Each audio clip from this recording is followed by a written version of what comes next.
guys, good day, and today I will be continuing explaining to you about the deflection, which is the moment area method. And as I promised, I will be discussing to you the example number 3. Please be noted that I accidentally or mistakenly edited the video, which is uploaded first to this video, wherein I uploaded at, or I swap the placement of the part 1 and 2. Instead of part 1, it comes with kwan siya as, or it became the ang part 2 na una noon, ang part 1 at the latter part. At a 40 minutes 23 seconds, I think na-locate ang part 1, and sa first video, part sa video is ang part 2. No, part 7 at ato siya sa structural theory, and so please be noted with that. So with that note, no, let's proceed or continue the explanation of the moment area method. So I'm just explaining to you because you already witnessed how to manipulate or to solve such problem involving or asking deflection through the use of moment area theorem. And I am hoping that you have extracted some principles and techniques on how to solve the problem. So the example number 3, which is I will be doing explanation, no, or telling explanation or discussions. A prop beam having a span of 20 meters carries a triangular load which varies from 10 kN per meter at the fixed end to 0 at the other support. We are required to find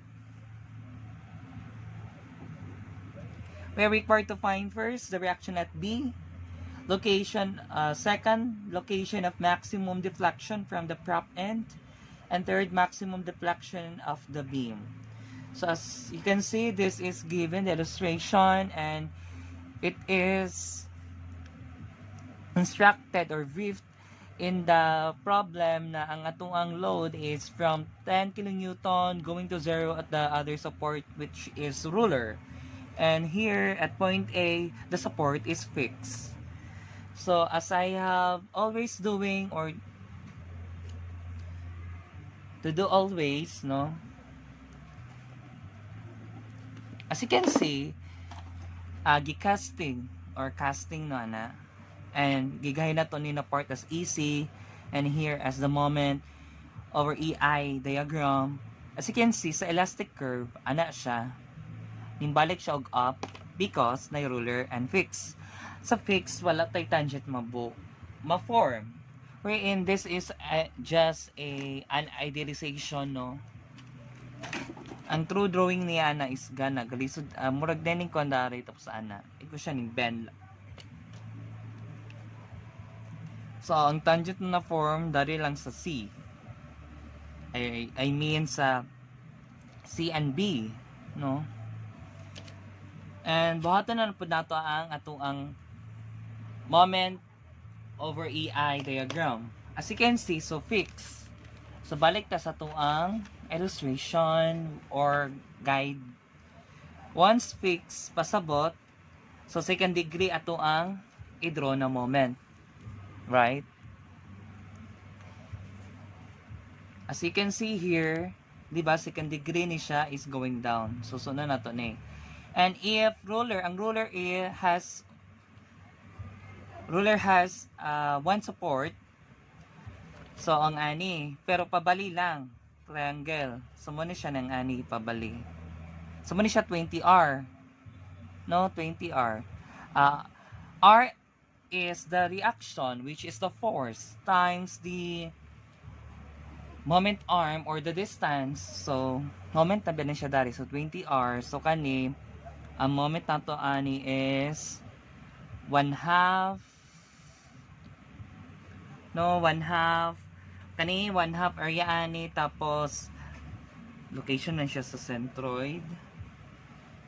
Dili siya ang moment. Location lang siya sa centroid.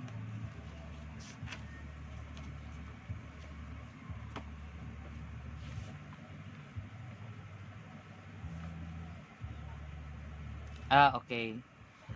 What I mean is ang 20/3 is location sa centroid, and it would help us to determine the moment. Now, as you can see here, no, ang first question are sub B. So, to find it, just simply, we will be using the deviation of point B to point A. Wherein, ang deviation nato is kaning duha, apiling duha. So, that's why, ang katong moment sa triangular loading kani. Dili siya ang moment. Baliko na ko. Isa lang siya sa way to find the moment. As a height lang siya, kani height. Mahulog po siya. Mugani ang moment is selbing ga height ani. Mo reaction. So pati ako mismo, no, mapa question tungod sa kuti-kuti mo ganing structural theory. Anyway, so as you can see here, no, diba, centroid times area ang sieste aning, ang way aning pag-solve sa deviation or using deviation formula, which is balikta kani, diba, centroid area over EI. Ano na to ni, as you can see here, triangular maning 20 are, so tara, no, 13.33. Ano na 13.33 lang siya? Because centroid from point B. Kay B over A man natong gi-consider. So 13.33 times area, di ba? 1/2 times 20R kani as ang iyang base and ang iyang, or ang buta na to kani ang base kani ang height.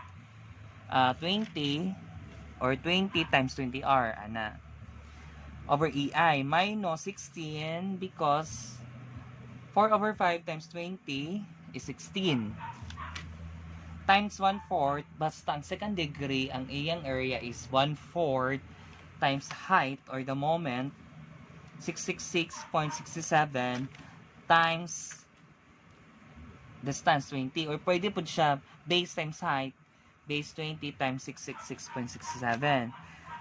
So, ang ani gipag-usaw na akong AI so that we can work with the R, no, kani man nato pangitaon. And take note, there is no deviation sa B. Wala siya katuning ukab, no? So, 0. Therefore, if we do the math here, at before itong proceed, no, cross multiply, diba, EI times 0 is 0, so nawala na ni siya. So kani is 2666R, tapos kani is 5333.3.6. So ato siyang i-transfer to the other side of the equation. So therefore R equals to 533 or 53,333.66, 0.60 over 2,666. So therefore our R is 20 kilonewton. So location of maximum deflection from prop N. When you say prop N, so fix. As you can see here, no, ang atong slope sa B is equals to AB. Why? Why we say so? O why I say so? Because since let's say naaman pero ang A gamay kaayo na, or i-0 na to dari, so ma-equate gyapon siya sa ang slope sa B is kon sa AB. Again, once we talk slope, only area over EI, so that's why money. So 1/2 20R, we know that the reaction is 20 times distance 20. Kani? Area ani. As you can see, no, and observe, we are inclining or tending to solve using the moment. So daw ko gamit ni kani just for the reference. In this problem, no. So minus 1/4 or area sa second degree na triangle. Di ba maturing triangle lang. Butang na to curve. Di lang nako mukha nun libogon. So second degree na shape. So 1/4 times 666.67. Again, this would assume as or it is the butang na to height ni siya dari. But actual it is the moment. Times 20 ang distance over EI. So, as you can see, when we do the math, so we come up with this answer, 666.65 over EI. The problem here is that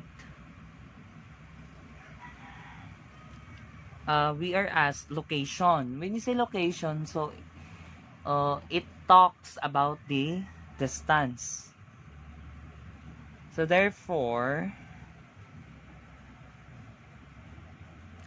if this is the loading, di ba? Loading. Yan eh. So, very similar triangles.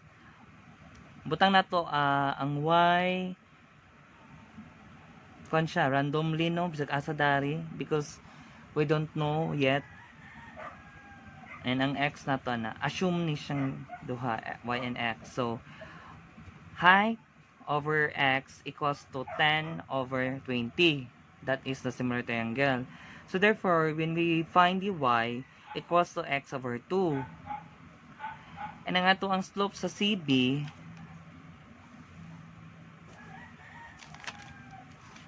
is isa man siya 1/2 times kanina. So new mom dari na ta. Butang lang nato no. Dari. So 1/2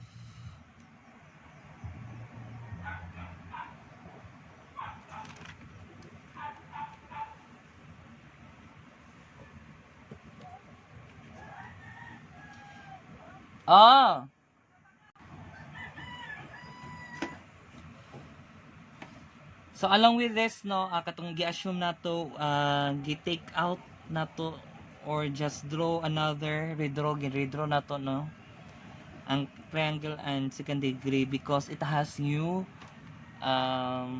centroid as well as ang reaction. So that's why 20x dari here kay x cube over 12 which is 1/2 times x times y times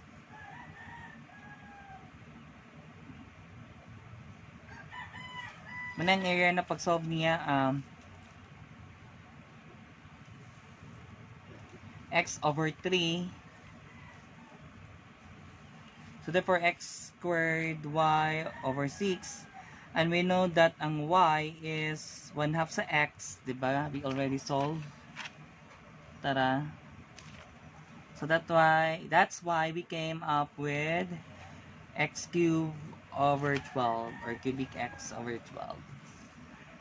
So base dito sa tong new or redrawn diagrams, 1/2 times 20x times x. Again here, 20x times 20x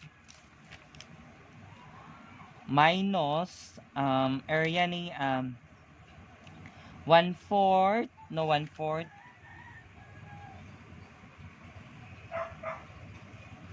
1/4 times x over kani as height x cubed over 12. That's why. As you can see, nalahi ang pag-solve sa area. Dari we use 1/2. No, dari lang sa momenting lang yung ani na pag sa area no basta second degree. Pero pag dari na 1/4 na 'tong ibutang.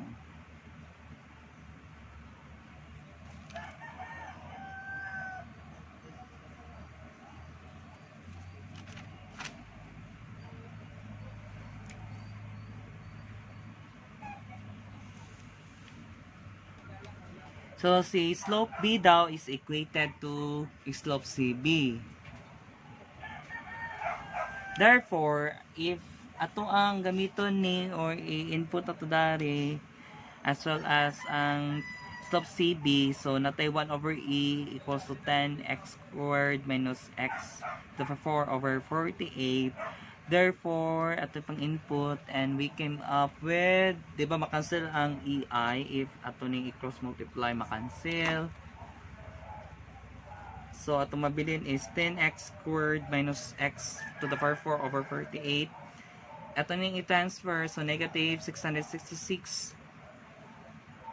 Tara, if you can see, 0.65 equals to 0. Therefore, by doing the math or using the calculator or any na mga calculating engine, so, ang answer is 8.94. I'm just finding calculate. To through scientific calculator, we assume at 10, we assume x as 0, no? So that we can solve it. Alpha x squared minus x to the power 4 over 48 minus 666.65 na mali.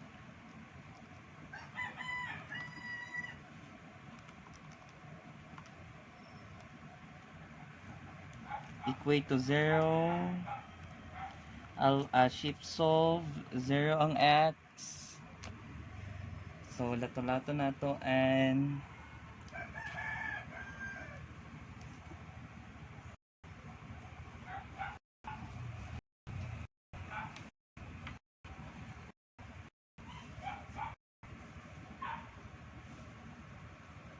see, as you can see, no, our x is 101 and dili siya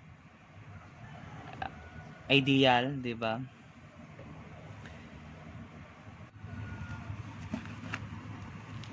So as you can see ganina, so 101.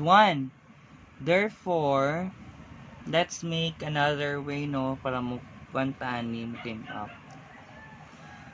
So, i-assume na to ning 10x squared.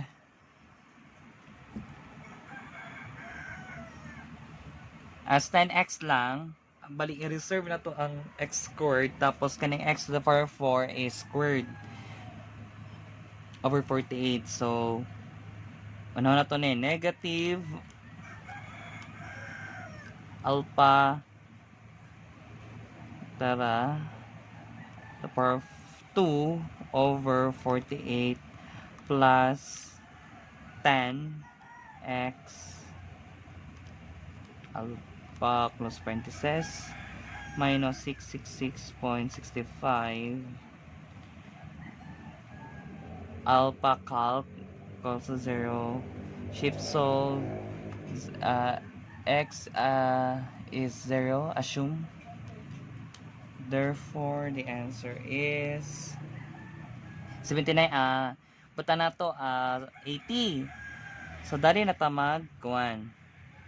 Diba, ana naman, ang equivalent atong x is, x squared equals to 80. Therefore, kung ato siya is squared, so that natin x, sana na to, 80. Therefore, ang answer is 8.98. No, tungod sa kadako sa iyang to the x to the 4, so we assume or reserve lang nato ang to the power of 2 so that ma-lessen ang iyahang kung sa pag-calculate, no? So, hope it helps. Next is maximum deflection. So, maximum deflection, we already know na located siya sa 8.94 from B. So, sukda na to dari, no? Medyo nasa dodo sa middle. Kaya middle stand. But, sad to note daily. So with that, no, kung ano na to iyahang moment over EI diagram. Kari-draw lang ko direct kon elastic curve.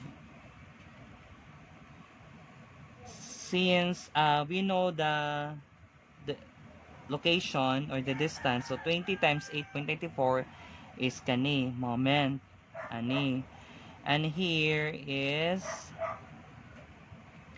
diba x cube over 12, so pwede na ito gamitin because x is variable man, so whatever constant natin i-input is okay as long as di siya malapos sa 20. So equals to 8.94 cube over 12 equals to 59.94 kani. Atong deflection or simply ana at C sa point C is equals to TB over C. Diba? Why I say so? Because ang opening niya, as you can see, here to here is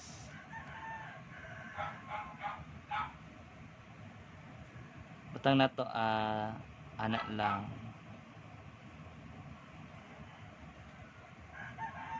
So same lang na sila og kuan ang deflection as well ang deviation. Kay lock naman ni siya dari. So dito maka-form. So therefore, first kanya to i-consider and i-minus ni kani sa ubos. So, 'di ba, when you say deviation, so centroid, we calculated from point B na 2/3 sa 8.94 is 5.96. So, dari 5.96 times area, so 1/2 times base times height, so 178.8 kani over 8 and not over times sa distance 8.84 over EI minus the centroid which is 4 over 5 from B times 8.94, so 7.152, and area is 1/4 59.94 times 8.94 over EI.